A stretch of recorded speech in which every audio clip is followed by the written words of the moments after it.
What's good, YouTube? It's your boy Tavion, otherwise known as Bullish with T, back alive, back from the dead, bringing you another YouTube video here today, guys. And today I'm going to be covering order blocks and how you can actually minimize your loss by understanding them. Let's get started.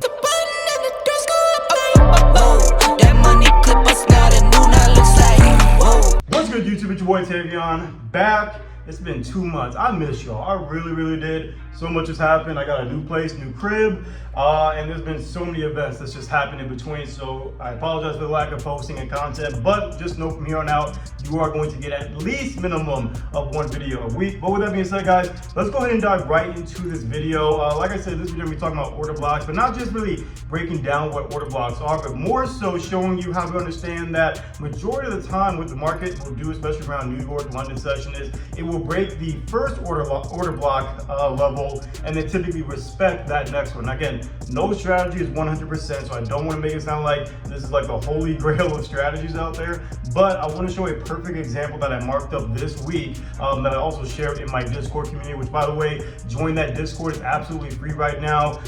Click the link below, guys, sharing trade ideas, giving each other feedback, and just helping each other grow. So come be a part of that community. Would love to have you there. Also, guys, make sure you like, comment, and subscribe. Guys, let me know what other content materials you want to see revolving around trading. But with that being said, I don't want to waste any more time. Let's go ahead and get right into it. All right, guys, so this is the GU example of my order block. So I have my first order block here, my second order block here. So just to give you guys a brief example or description of what order blocks are. Order blocks are when you are looking for inefficiencies, or in other words, imbalances. Check out my last video that actually talked about imbalances and how you can utilize those to your advantage to profit more in the market. But going back in here to mark your imbalances, just so that way, you know, to my new people out there, you mark it based off the first candle here, followed by the second candle being a little bit more volatile. So it definitely needs to be a larger candle. It doesn't have to be super large, but it does have to show quite a bit of volatility, whether it's bullish or bearish. In this case, it has to be bullish going up, or obviously bearish if you're going down.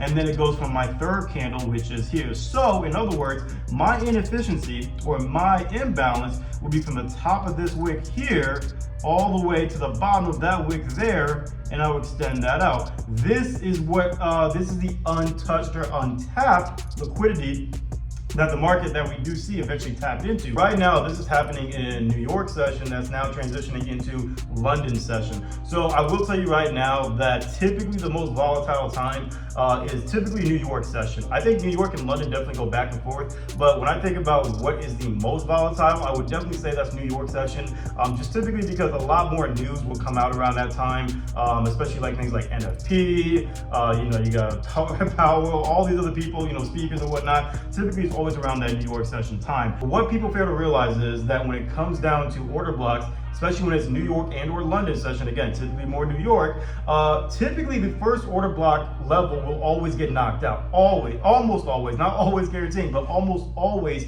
get knocked out. So that's why I have my second order block example here that I have marked up, just in case price was going to tap into it, right? So we see that price that came down, it knocks out this order block. So this order block is gone, it is done, does not respect it, but it taps into my second order block level here. So now I am down to my last order block example. So in this case here, if price were to completely break through here, and let's just say price did not go up, if price completely broke this order block here, I would then probably look for sales, because truth be told, at the time, we looked like we were downtrending, right? We looked like we were downtrending. If it broke past this low, I would consider us continuing the trend of a bearish trend. But really, my last barrier here would be this low. Really, if when price breaks this low here, that's how I know we're still bearish.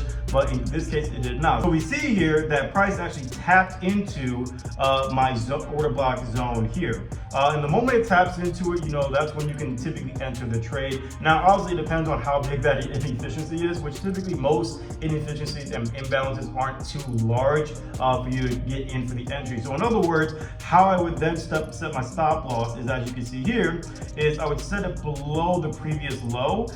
You could typically where my order block is, but I set it below the previous low by a few pips where my stop loss is. And I set my take profit actually based upon these equal highs that we have here and here. I could have been like, yeah, I'll set my take profit up here. Guys, and that's really all I wanted to show you in this video. I did not want to make this a long video. I wanted to get right into it, like as simple as possible with how order blocks work. But this is more of an order block strategy that I hope hopefully you were able to take away. So my biggest thing for you is when you are marking your order blocks, set 2 levels, because if price doesn't respect the first level, more than likely it may respect that second one. Now I'm not saying look for 5 levels and eventually you'll get one, because you don't want your chart to be too messy.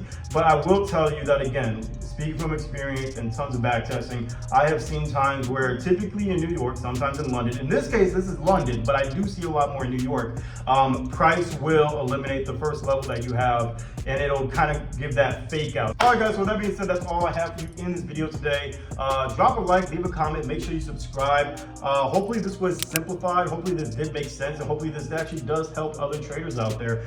Definitely look forward to more supply and demand, order block, imbalance, and tons of more videos regarding round trading, guys. Be sure you also click the link below. You can also follow me on my Instagram, and you can catch my trading journey, my story. I'm posting everything over there now.